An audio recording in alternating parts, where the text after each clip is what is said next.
When you've completed your cleaning task, or when the vacuum tank becomes filled, you can easily empty it using the built-in Easy Drain dump hose. To empty the tank, move the system to the floor sink and locate the dump hose attached to the vacuum tank. Remove the cap from the dump hose and keep the hose pointed in an upright direction to avoid spills.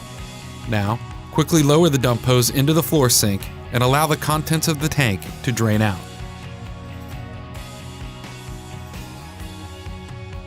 When the tank is empty, leave the dump hose in the floor sink and remove the vacuum motor from the tank by unfastening the latches on the side of the vacuum tank and lifting the vac motor up. Now, grab a hose and rinse the float screen attached to the vacuum motor to remove any dirt or debris that may have accumulated on the screen. This step is very important and should be performed on a daily basis. A clogged or dirty float screen will negatively impact the performance of your system. Once the float screen has been cleaned, use the hose to rinse the inside of the vacuum tank, allowing the water to flush through the dump hose and into the floor sink.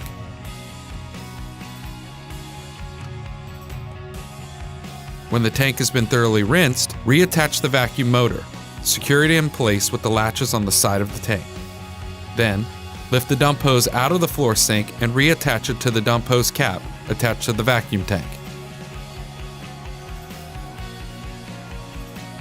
If you're using an AutoVac system, now's a good time to remove the microfiber spreader pad and either launder it or rinse it thoroughly and allow it to dry.